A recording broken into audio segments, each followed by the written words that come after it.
Bueno, bienvenidos nuevamente aquí al curso TUM y al Rincón del Paramédico. El día de hoy vamos a tener la clase de el sistema circulatorio y vamos a repasar todo lo que es el sistema cardiovascular, un poco de su fisiología y un poco de lo que es la anatomía. Bueno, entonces para empezar, pues definitivamente el sistema cardiovascular es el encargado de bombear sangre, la cual lleva nutrientes y oxígeno hacia las células y retornarlo por la vía venosa hacia el cuerpo. ¿Qué diferencias hay entre arteria y vena? Una de las principales es que la arteria pues tiene capa muscular y la arteria normalmente tiene pulso, mientras que las venas son simplemente vasos de capacitancia, se llama, o sea, tienden a estrecharse y no tienen latido, no tienen pulsación, sino que el flujo es un flujo laminar pasivo.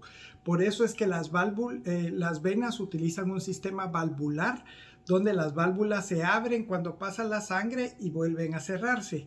Y esto es lo que ustedes han visto en personas que tienen varices o venas varicosas, es porque las válvulas estas tienen tanta presión sobre ellas de la sangre que las válvulas empiezan a vencer y entonces las venas se dilatan. Y se dilatan precisamente porque no tienen esa capa muscular, que es lo que hace que la arteria, por ejemplo, con la pulsación no se distienda, sino que quede del mismo tamaño. Entonces, esa capa muscular es la que hace que la arteria se contraiga o se dilate dependiendo. Cuando vimos la clase del sistema simpático y parasimpático, se recordarán que el sistema simpático activa todos los medios de emergencia. Entonces, al liberar adrenalina, pues lógicamente el corazón se acelera y también las arterias tienden a cerrarse para tratar de tener una conservación de la sangre y poderla llevar hacia todos los tejidos. Mientras que cuando se activa el sistema parasimpático, pues hay una relajación muscular y a la vez también tiende la frecuencia cardíaca a disminuir. Entonces, la principal diferencia entre las venas y las arterias, a pesar de que pues una lleva sangre, lógicamente las arterias llevan sangre y las venas retornan la sangre hacia el corazón, una de las principales diferencias es que primero no tienen capa muscular, por lo cual las venas no tienden a tener esa vasoconstricción que tiene el sistema arterial y también no se va a sentir ninguna pulsación. La pulsación se siente principalmente en áreas donde las arterias son mayores. Entre más pequeño es el calibre de la arteria, pues muchas veces es un poco más difícil sentir la pulsación. Por eso es que nosotros cuando queremos tomar los signos vitales de alguien que creemos que está hipotenso o que está en un estado de hipotensión, pues primero nos vamos hacia la arteria radial, que es lo más común. Si no encontramos el pulso, pues nos podemos ir a la arteria axilar o directamente a las carótidas, donde podemos sentir mucho mejor la pulsación, ya que está mucho más cerca del corazón. Son arterias de un diámetro mayor y por lo tanto la pulsación se siente más. Entonces, estas son más o menos el orden que ustedes tienen que llevar al tomar los signos vitales de alguien. Si no los encuentran en la forma distal, tienen que irse aproximando hasta pues finalmente llegar al corazón y auscultarlo y ver si hay realmente latidos o no hay latidos. Como les digo, estos lógicamente estamos hablando de casos extremos, pero ese es el orden más o menos. Uno generalmente empieza de distal a proximal. También, por ejemplo, las venas. Cuando empezamos a canalizar, tratamos de canalizar lo más lejos posible. ¿Por qué? Porque si canalizamos en el pliegue directamente y se nos extravasa o no podemos tomar esa vena, después cuando nosotros canalicemos más distalmente, esa vena puede provocar trombo y que no llegue la solución que pusimos distal a donde está nuestra punción, nuestra primera punción. O puede ser que también el medio se extravase cuando pase por esa área y cree pues una extravasación y un edema o un hematoma en esa área. Entonces por eso nosotros siempre tratamos de canalizar desde distal hacia proximal para pues no ir perdiendo las venas y tratar de aprovechar las punciones que podemos hacer para tomar una vena. Bueno, ¿dónde termina y dónde empieza el sistema venoso del arterial? Pues lógicamente todas las arterias pues van a terminar en un sistema que se llama el sistema capilar. Y del sistema capilar pasan las venas, pasan la sangre, hacia el capilar, y son pequeñas, se vuelven como pequeños conductos, y luego todo vuelve a drenar hacia el sistema venoso. Entonces, ¿por qué es que la sangre pasa a un sistema capilar? ¿O por qué, digamos, en el cuerpo las arterias se van volviendo más pequeñas y más pequeñas en lo que el flujo va pasando por el cuerpo? Porque si ustedes se dan cuenta, las arterias de las extremidades pues son más pequeñas que, por ejemplo, las carótidas o las subclavias o las arterias renales. Y la razón de eso es porque a medida que disminuye el calibre, el flujo también tiende a disminuir. Entonces, al disminuir el flujo, hay más chance que la sangre esté en contacto con la pared del capilar y haya ese intercambio de dióxido de carbono por oxígeno, y que la glucosa también logre difundirse dentro del sistema sanguíneo. Y también hay productos muchas veces que sufren su intercambio a nivel capilar. Pero la principal razón por la que se vuelven pequeños conductos es para enlentecer el flujo. Entonces eso hace que el flujo ya sea más lento y luego viene todo a drenar hacia un sistema venoso que ya el flujo es pasivo, como platicamos, es como un río. O sea, el flujo ya no está bombeando nada, sino que es se llama flujo laminar, que es un flujo sin pulsación, sino que simplemente es a base de presión. O sea, la presión aumenta y la cantidad de volumen aumenta, y entonces eso va llenando la vena, y lógicamente estas válvulas funcionan como esclusas que van abriendo y cerrando para evitar que la sangre se venga de regreso. Entonces por eso es que nosotros vemos venas varicosas, por ejemplo, porque cuando las válvulas ya no son competentes, por ejemplo, al ensancharse la vena, ya queda muy poca coaptación en donde cierran las venas. Entonces, al ensancharse por aquí, queda un flujo donde viene la columna de sangre y empieza a causar mucho más presión. ¿Y cuál válvula va a dañar primero? Las que estén más abajo, porque tienen que soportar toda esa presión. Entonces, por eso es que las varices salen primero en el área distal, o sea, en las piernas, y luego van progresando o subiendo hasta llegar a donde cabalgan la safena interna y la safena externa dentro de la pierna. Y por eso ese sistema se va sobrecargando, y a medida que va sobrecargándose, pues el sistema va dilatándose más. Esa es una de las razones también por las que siempre se dejan venas de compresión cuando las personas padecen de insuficiencia venosa, porque lo que hace la media es causar esa contracción que la vena no puede hacer, porque como platicamos, la vena no tiene capa muscular, entonces la vena no puede contraerse. Entonces las medias de compresión tienen la función prácticamente de aumentar la presión, que en este caso sería la presión de la pared comparado con la presión hidrostática que nosotros tenemos acá. Entonces, si aumentamos la presión que viene desde afuera del vaso, entonces lógicamente contrarrestamos esa presión que nos está dando pues la sangre, o la presión hidrostática se llama, que nos está causando pues la presión dentro del lumen vascular. Entonces, como ustedes saben, pues la insuficiencia venosa es un proceso que se va dando conforme se van venciendo estas válvulas, y es un proceso que no pasa de la noche a la mañana. Es un proceso que va ocurriendo paulatinamente.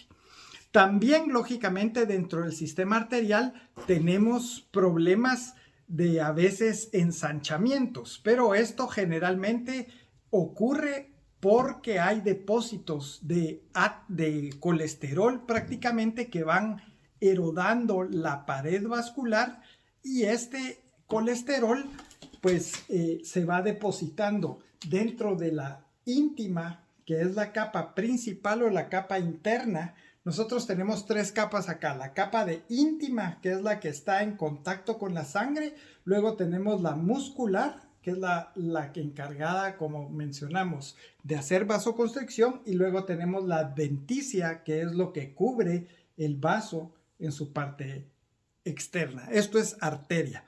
Entonces, lógicamente, cuando hay un depósito por acá de colesterol, el colesterol se va acumulando y acumulando y acumulando, y entonces hace que el lumen que tengamos de la arteria pues sea muy reducido, y esto nos aumenta la presión, pero a la vez de esto el flujo puede aumentar en la parte proximal a donde tenemos la oclusión o el ateroma o la aterosclerosis, y esto causar que el músculo que está tratando de mantener la presión constante se venza, y eso es lo que causa lo que se llaman aneurismas. O sea, como se vence el músculo en esa región porque la presión es mucha que está causando la sangre al no poder pasar por aquí, y entonces empieza a bombar la arteria, y eso es lo que se llama un aneurisma. Y hay de diferentes tipos de aneurisma, pero es solo para que comprendamos un poquito de dónde viene o qué es las diferentes patologías que podemos encontrarnos dependiendo si son venas o arterias. Una vena nunca va a tener un aneurisma. ¿Por qué? Ya ustedes saben la respuesta: porque no tiene capa muscular. Entonces la vena se dilata completa, no se dilata una porción, porque ahí no hay una presión constante que esté haciendo. Ahora, la arteria sí forma el aneurisma porque esa sí tiene capa muscular, entonces solo es un pedacito el que se logra vencer, y por eso se forma ese abombamiento. Bueno, entonces ya hablamos que las arterias pues son las encargadas de llevar sangre, tienen pulsación, posteriormente estas pasan por el capilar y vienen de regreso al corazón. Entonces, ¿qué es lo que pasa cuando las venas retornan al corazón? Pues las venas retornan en dos principales venas, que es la vena cava superior y la vena cava inferior. Y estas dos, toda esta vena cava superior trae toda la sangre de la cabeza y las extremidades superiores, y la vena cava inferior trae toda la sangre del abdomen y los miembros inferiores. Entonces todo esto drena en la aurícula derecha. Toda esta cantidad de sangre va a drenar acá. Incluso en la aurícula derecha también drena el seno coronario. O sea, la arteria que va a irrigar el corazón después también pasa por un sistema capilar, y luego el sistema capilar pasa a un venoso, y el venoso drena nuevamente de regreso aquí en la aurícula derecha. Entonces, si preguntáramos qué venas son las que entran o drenan hacia la aurícula derecha, estaría la vena cava superior, la vena cava inferior, y también lo que se llama el plexo coronario o el seno venoso coronario.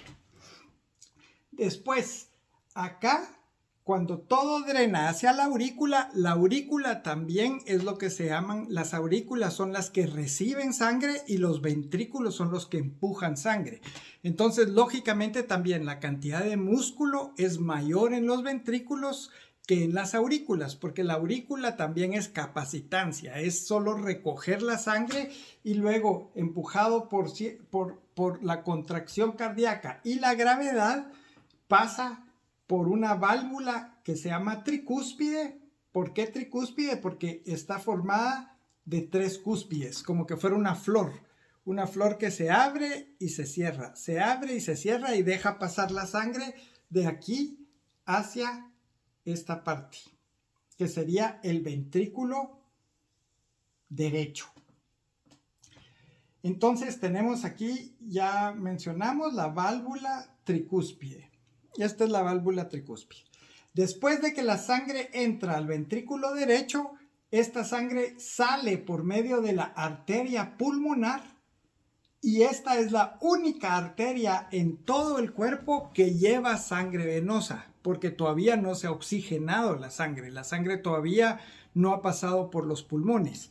Entonces la sangre sale aquí por el tronco de la arteria pulmonar, que generalmente es como que fuera una T. Esto va al pulmón izquierdo y esta va al pulmón derecho. Y acá también tenemos, pues por ende, la válvula pulmonar. Entonces la sangre entra al ventrículo derecho y vuelve a salir aquí hacia la arteria pulmonar para oxigenarse. Entonces ahí se oxigena toda la sangre. Y luego esa sangre regresa nuevamente por las 4 venas pulmonares. Y también estas venas pulmonares son las únicas venas en el cuerpo que llevan sangre arterial o sangre oxigenada, por decir así. Es las únicas venas que se comportan diferente y la única arteria que se comporta diferente, que son las pulmonares. Y acá, pues lógicamente también hay una pequeña válvula que se llama válvula mitral. Y ustedes saben de dónde viene esto mitral, es porque el sombrero sí, podríamos decir el atuendo principal que utiliza el Papa en la religión católica es un sombrero que tiene dos, pues, por decir así, dos capas, o no dos capas, sino que dos protrusiones. Y arriba se cierra. Entonces, esto se llama mitra. Este gorro se llama mitra. Entonces, de ahí viene el nombre de válvula mitral, porque es como que fuera una mitra al revés. Entonces, lo que hace es que la sangre pase también de la aurícula al ventrículo, pero cuando la sangre se quiere regresar, esa como válvula que está así, deja pasar la sangre y luego cuando se quiere regresar se cierra, como que cerráramos la parte superior de ese sombrero. O sea, agarráramos el sombrero y lo ponemos al revés con las puntas hacia acá pegadas. Entonces la sangre cae, abre, pero cuando la sangre se quiere regresar, ¡pum!, se cierra. Entonces esa es la función de la válvula mitral. Entonces a estas dos válvulas, la válvula tricúspide y la válvula mitral, son los que se llaman válvulas auriculoventriculares, porque son las válvulas que están dentro, dividiendo, por decir así, el paso de la aurícula hacia los ventrículos. Y luego este ventrículo izquierdo empuja la sangre o sale la sangre de aquí hacia la aorta, ya para irse nuevamente a todo el cuerpo, ya que cuando regresa aquí por la aurícula derecha, pues ya viene oxigenada, pero como hablamos, las aurículas no tienen tanta capa muscular, entonces la aurícula no puede bombear esa cantidad de sangre hacia todo el cuerpo. Entonces lo que hace es que pasa hacia el ventrículo, y el ventrículo izquierdo es el ventrículo que tiene la capa muscular más grande o más desarrollada. ¿Por qué? Porque esta válvula tiene que empujar la sangre hacia todo el cuerpo, o sea, hacia una presión más alta, mientras que el ventrículo derecho solo tiene que empujarlo hacia los pulmones. Entonces, lógicamente, si vamos a llevar la sangre a más lugares, pues tenemos que hacer más fuerza de bombeo que si la vamos a llevar solo a un lugar. Esto es exactamente lo mismo que cuando en una motobomba, para los que son bomberos, cuando ponemos o utilizamos la manguera más pequeña, que es el carrete que tenemos en las motobombas, pues la presión que vamos a poner a la centrífuga es una presión pues no muy alta, porque lógicamente por el calibre tan pequeño y ser la manguera tan pequeña va a levantar presión fácilmente. Por eso también cuando estamos regando el jardín y tapamos la punta de la manguera, la sangre sale con mucho mayor, el agua sale con mucho mayor presión, porque al disminuir el lumen es más fácil mantener una presión elevada. En cambio, si nosotros conectamos la manguera de 2,5, porque el flujo de sangre va a ser mayor y tiene que vencer una cantidad mayor de presión para salir, entonces lógicamente tenemos que acelerar la centrífuga para pues lograr llevar suficiente agua y que el agua salga a presión dentro de esa manguera. Entonces eso es lo mismo que ocurre dentro del cuerpo humano. Entonces todos hemos oído que nosotros tenemos lo que se llama la presión arterial. Entonces, ¿qué es realmente la presión arterial o qué es lo que nos está demostrando la presión arterial? Entonces, la presión arterial es, si tenemos, por ejemplo, aquí la aorta y ya dijimos que, ¿cuál es el ventrículo que sale hacia esta aorta? El ventrículo derecho. Perdón, el ventrículo izquierdo. Entonces, el ventrículo izquierdo, que es el que tiene mayor cantidad de tejido muscular, tiene aquí una válvula que son como 3 copas. Entonces, esas copitas actúan al revés. Esas copitas están así cuando la sangre la empuja. El ventrículo izquierdo, esas copitas se abren y dejan pasar la sangre. Pero cuando la sangre se quiere volver a regresar, esas copitas que son como paracaídas, entonces retienen la sangre y se cierran. Y entonces eso es lo que hace que la sangre no se venga de regreso hacia el ventrículo izquierdo y el ventrículo izquierdo se pueda llenar entonces, en lugar de esta sangre que se está regresando, que logre pasar por la válvula mitral de la aurícula izquierda, la sangre. Entonces pasa la sangre de la aurícula izquierda por medio de la válvula mitral y luego empuja la sangre hacia afuera por medio de la válvula aórtica. Entonces, ¿qué es la presión sistólica y qué es la presión diastólica? Porque nosotros siempre nos dicen 120, el paciente tiene 120/80. ¿Qué nos quiere decir el 120 y qué nos quiere decir el 80? Entonces, esto es muy importante. 120, si el paciente, por ejemplo, tiene pongamos que tiene 130/80. Esa es la presión que nosotros le medimos. Lo que quiere decir esto es que cuando la presión llega a 130, esta válvula se abre. Y esa es la presión en la cual nuestro corazón está bombeando la sangre hacia afuera. Entonces, lógicamente, si nosotros tenemos las arterias muy cerradas, la presión a veces tiende a subir. Por eso es que nosotros damos vasodilatadores para gente que padece de presión alta. Entonces, lo que ocurre es que la sangre está saliendo con una presión de 130 milímetros de mercurio. Eso es la sistólica. Y la diastólica es cuando el corazón termina de bombear y empieza nuevamente a relajarse.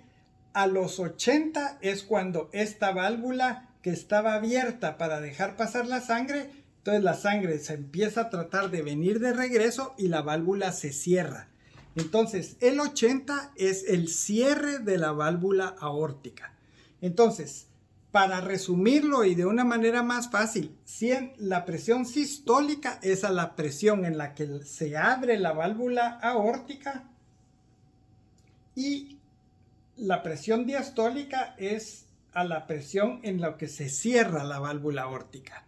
Entonces se abre la válvula y sale a 130 y luego cuando empieza a caer la presión empieza a 130, 120, 110, 90 y 80 y ahí se para. Entonces por eso es que ya no oímos cuando nosotros tomamos la presión, oímos cuando empieza en el primer número sistólico, tuc, tuc, tuc, tuc, tuc, y cuando para, esa es la presión diastólica, pum. Entonces ya no oímos porque la sangre ya dejó de pasar. O sea, la sangre salió y luego empezó a tratar de regresarse y la válvula se cerró. Por eso nosotros a veces cuando evaluamos a algún paciente y hay mucha diferencia en la presión sistólica y diastólica, por ejemplo que este paciente tuviera 130/40, muchas veces, a veces ya podemos predecir de que lo que está malo es la válvula, porque la válvula no se está cerrando con suficiente tiempo o está dejando que chorree sangre todavía y por eso no puede mantener la presión. Entonces, generalmente cuando tenemos la presión diastólica muy baja, es sine qua non de que muchas veces la válvula está insuficiente. De igual manera, a veces cuando tenemos la presión sistólica muy elevada, también podemos pensar que la válvula, no solo las arterias pueden estar cerradas, sino que también la válvula puede con el tiempo acumular calcio y ponerse rígida, ponerse dura.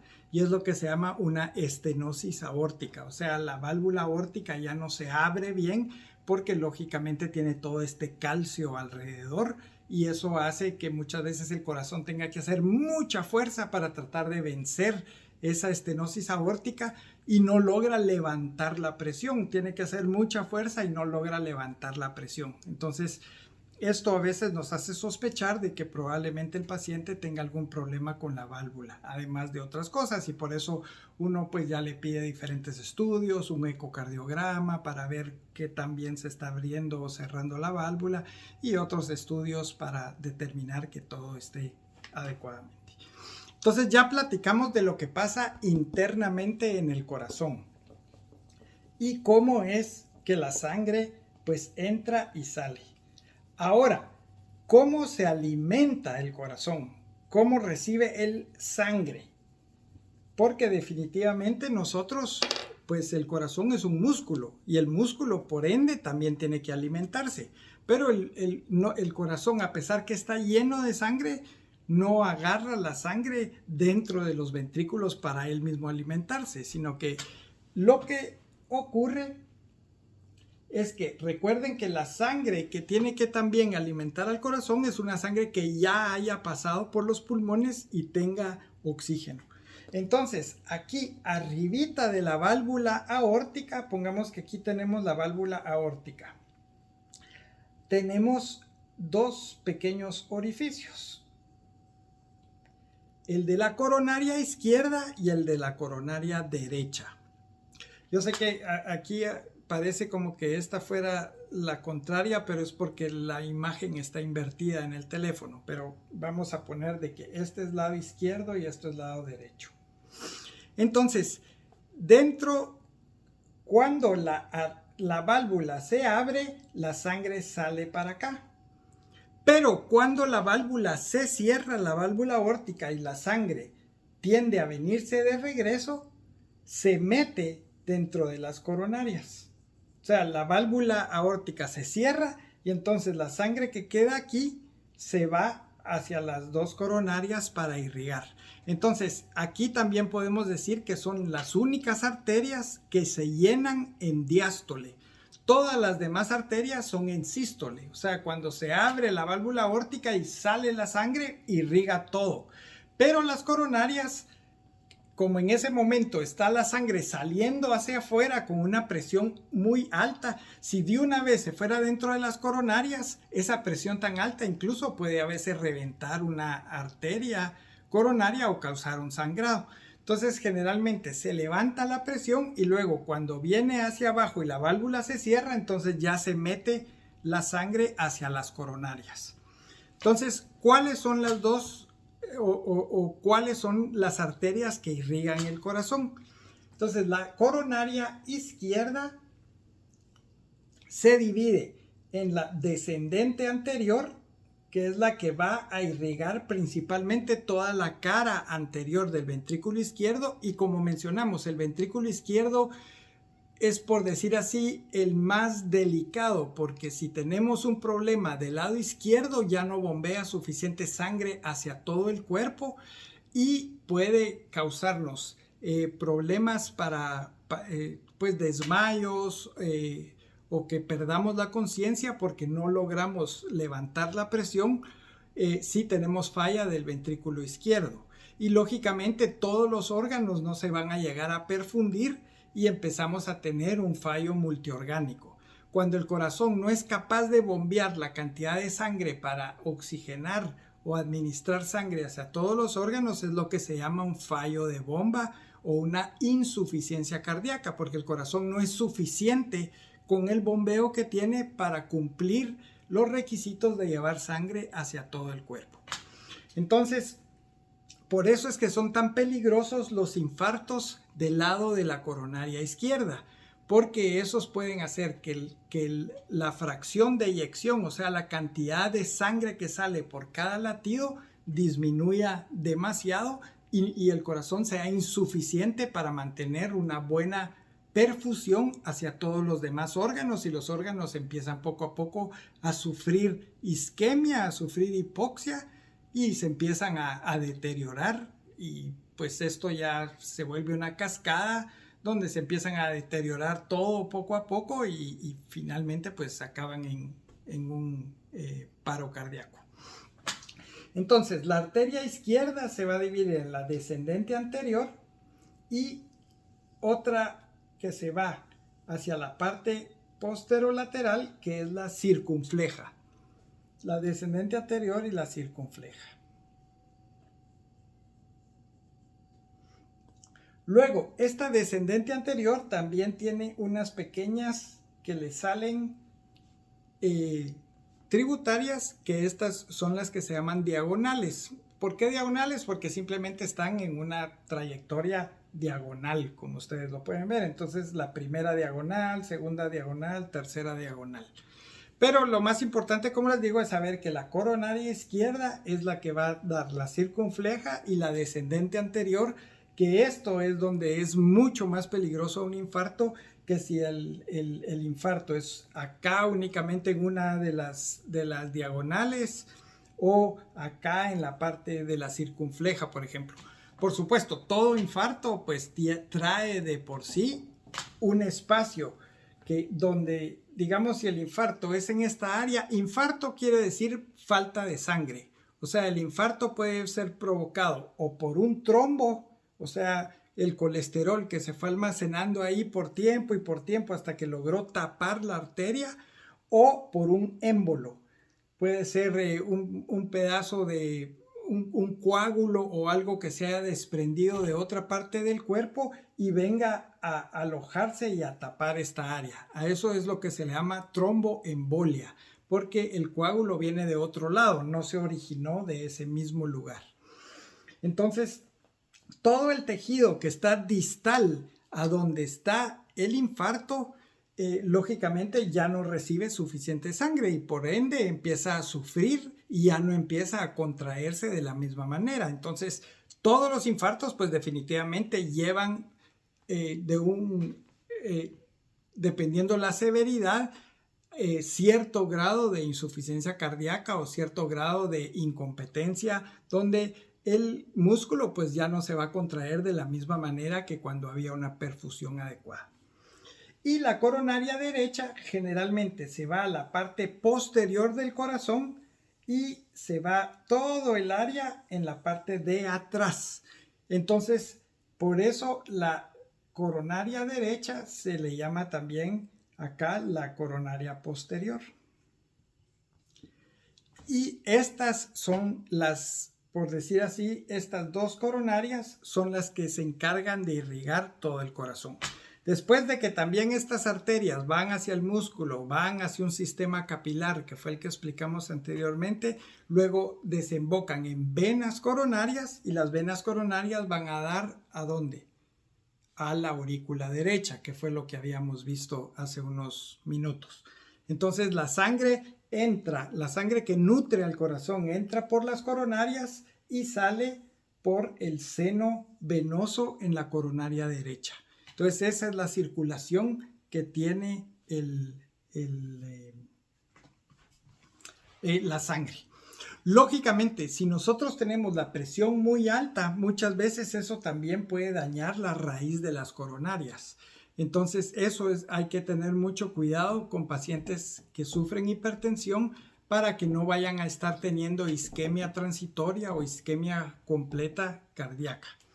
Y también uno de los grandes riesgos cuando la presión se eleva demasiado es de que erode, empiece a causar así como entra aquí con la presión, así como que fuera un tsunami que arrastra todo, también daña la capa interna, que es la íntima. Y esto puede causar o una disección, que la disección es cuando, por decir así, la sangre se mete dentro de la capa íntima y muscular y la separa. Y no solo pasa por el lumen, sino que se mete también hacia, digamos, esta parte donde la capa muscular y la íntima se abren acá. Entonces la sangre pasa por acá y también pasa por acá y empieza como a pelar, por decir así, la íntima de la arteria, y eso es lo que se llama una disección. Y eso más adelante, si se logra controlar, puede llegar a formar el aneurisma, que era lo que habíamos platicado. Entonces, esa es más o menos la fisiopatología de cómo va ocurriendo. Y esto puede ocurrir en todas las partes del cuerpo. Lógicamente, una disección aórtica es una emergencia cardiovascular donde muchas veces hay que operarlo. O sea, cuando es acá en la raíz o en la aorta ascendente, en la aorta que sale. Bueno, entonces eso es en base a la función cardíaca y a la contracción o la circulación cardíaca. Ahora, vamos a hablar un poco de cómo es que el corazón logra contraerse de una manera rítmica y qué es lo que hace que el corazón se contraiga, que trabaje de la manera en que lo hace. Bueno, entonces para empezar vamos a hablar de que nosotros como humanos tenemos mucha conducción nerviosa por procesos eléctricos. Y eléctricos se refiere a cargas positivas y cargas negativas que nosotros tenemos en el cuerpo.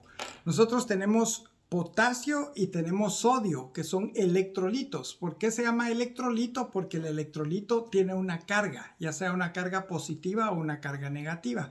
Y el juego de estas cargas es lo que hace que la conducción nerviosa sea adecuada. Por eso alguien que, por ejemplo, ha hecho mucho ejercicio y de repente estaba, ¿qué les digo? Se fue a subir el volcán de agua y no estaba acostumbrado a hacer ejercicio y tampoco se hidrató, de repente va a empezar a sentir que las piernas se le aflojan y ya no puede, y aunque él quiera mover las piernas, además del cansancio y del ácido láctico que probablemente producieron, también si hay un imbalance de electrolitos, la conducción nerviosa no es adecuada. Y entonces empezamos a tener calambres. Y esos son los calambres que muchas veces los futbolistas, por ejemplo, que están corriendo y ya en el segundo tiempo ya no dan o se van a tiempos extras y de tanto correr les da calambres, es porque generalmente los electrolitos se consumieron completamente y entonces ya el impulso eléctrico ya no es adecuado y entonces el músculo, al no tener un impulso eléctrico controlado, se empieza a contraer de una manera desordenada y es lo que da los calambres. Entonces, la conducción nerviosa empieza de una manera autónoma por medio del nodo sinusal. Entonces, ¿dónde está el nodo sinusal? Vamos a poner acá las dos aurículas y los dos ventrículos. Este es el lado derecho y este es el lado izquierdo. Entonces, el nodo sinusal se encuentra en la parte superior externa de la aurícula derecha. Y este pasa la conducción eléctrica hacia otro nodo que está en medio de las aurículas y los ventrículos, que se llama el nodo aurículo ventricular. Entonces, este es el nodo sinusal. O como dicen, sin sal no hay sabor, sin sal sinusal no hay impulso eléctrico. Entonces, pues algo para que se recuerden. Entonces, el sinusal pasa al nodo atrioventricular, porque está entre las aurículas y los ventrículos, y luego la conducción nerviosa se va por medio de unas fibras que hay acá en medio de los dos ventrículos, o es lo que se llama el septum, que es lo que divide el ventrículo izquierdo del derecho, y posteriormente se va por medio, como que fuera una cola de caballo, va a terminar en la parte inferior. A esto se le llama el haz de His. Haz de His. ¿Por qué se llama haz de His? Porque él lo descubrió, simplemente. Una persona de apellido His descubrió que aquí había una conducción por medio de unas fibras nerviosas que iban a terminar en una cauda como cola de caballo, y entonces por eso se le llama haz de His. ¿Y dónde termina? El haz de His termina en unas células que se llaman células de Purkinje. Entonces ahí es donde termina la conducción nerviosa. ¿Por qué es así? ¿Por qué la conducción nerviosa es de esta manera? Porque el corazón se tiene que contraer de una manera ordenada. Cuando se están contrayendo las aurículas, no se pueden estar contrayendo también los ventrículos. Primero se constriñen las aurículas para pasar la sangre a los ventrículos y luego los ventrículos se contraen para sacar la sangre. En el momento en que los ventrículos se están contrayendo, las aurículas se están dilatando, y en el momento en que las aurículas se contraen, los ventrículos se dilatan. Entonces, esto es lo que hace que pase del nodo sinusal al nodo AB o atrioventricular, se le conoce también como nodo AB, y luego al haz de His, para que entonces la conducción nerviosa vaya en una manera adecuada. Y esto es lo que nosotros vemos representado en un electrocardiograma. En un electrocardiograma lo que estamos viendo es la conducción eléctrica del corazón. Hay diferentes estudios que nos sirven para diferentes diagnósticos. Por ejemplo, el ecocardiograma es para imágenes. Entonces es para ver qué está pasando con la anatomía estructural del corazón. Entonces ahí podemos ver que las válvulas si se abren y se cierran adecuadamente, que los flujos vayan adecuadamente, que no vaya a tener alguna comunicación, digamos, entre los ventrículos o dentro de las aurículas, y que las paredes del corazón se estén contrayendo de una manera adecuada. Ahora, el electrocardiograma para lo que nos sirve es para determinar si el impulso eléctrico está pasando bien, porque un tejido que esté sufriendo por isquemia o que haya tenido un infarto el paciente y el tejido empiece a morirse o esté sufriendo por la isquemia, no deja pasar la electricidad adecuadamente. ¿Se recuerdan que hablamos de los calambres? Cuando los electrolitos no están de acuerdo o no están, adecuados, puede haber contracciones musculares involuntarias desordenadas porque la conducción nerviosa se altera. Entonces aquí de igual manera, si uno tiene un infarto y una porción del músculo ha sufrido resentimiento, no va a pasar esa conducción eléctrica o no se va a contraer de la misma manera que cuando está sano. Entonces, cuando nosotros tenemos la P en el electrocardiograma, la P generalmente es cuando está pasando el signo eléctrico del nodo sinusal al nodo auriculoventricular. Esto es el intervalo que se llama PR. Es cuando pasa del sinusal al nodo auriculoventricular. Entonces, más adelante pues vamos a aprender a cómo interpretar los electrocardiogramas, pero eso es principalmente lo que uno ve en el segmento PR. Ve la contracción de las aurículas con el paso de la conducción nerviosa hacia el nodo auriculoventricular. Y luego tenemos el QRS. El QRS es la contracción de los ventrículos. Y si ustedes se dan cuenta, el QRS es mayor a la P porque, ¿qué fue lo que platicamos? Que los ventrículos tienen más masa muscular. Entonces, como tienen más masa muscular, también la conducción nerviosa o la conducción eléctrica es mayor, y entonces por eso el QRS es mayor que el P. El P solamente nos está indicando el paso de la conducción eléctrica a través de las aurículas del nodo sinusal al nodo auriculoventricular. Y después del QRS tenemos otra onda que es la onda T. Y la onda T lo que nos indica es la relajación de los ventrículos. Entonces, podríamos, para ponerlo de una manera más fácil, la P es la contracción de las aurículas, porque es cuando está pasando el conducto el impulso nervioso del nodo sinusal al aurículo ventricular. Entonces ahí se están contrayendo las aurículas. El QRS es la contracción de los ventrículos y la onda T es la relajación de los ventrículos. ¿Por qué no hay una onda que nos diga la relajación de las aurículas?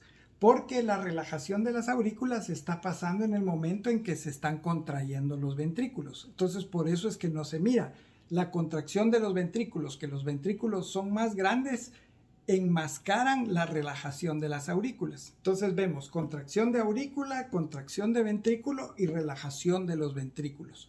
Eso es lo que nos indica y se llama PQRST porque está en orden del abecedario. O sea, PQRST. Y luego puede haber una onda U.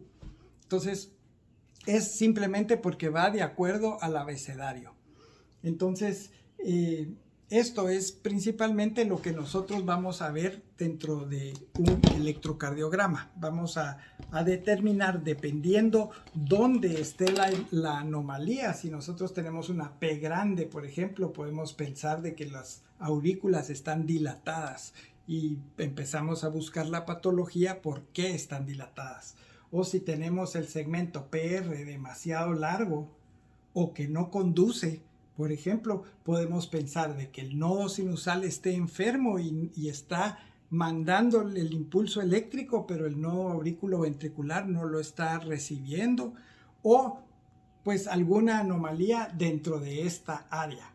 Entonces, esto, dependiendo dónde tengamos la anomalía, pues podemos ir a localizar en qué parte más o menos del impulso eléctrico es donde está ocurriendo el fenómeno e ir a buscar ya con otros exámenes qué es lo que exactamente está pasando.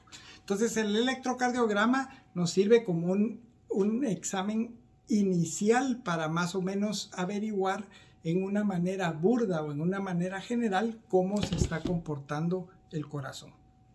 Bueno.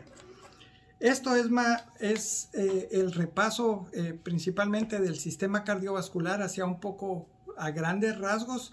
Yo les aconsejaría que también vean algunos videos en YouTube que son ejemplificados con la contracción nerviosa. Hay unos muy buenos. Hay uno que se llama circulación cardiovascular ejemplificada y ahí se ve pues con flechitas y cómo el corazón se comporta. Pero pues es de esta manera en la que les expliqué. Perfecto, entonces nos vemos para la próxima clase y siempre estamos pendientes de la postulación de los demás temas. Pasen feliz fin de semana y nos vemos en la otra clase. Nos vemos.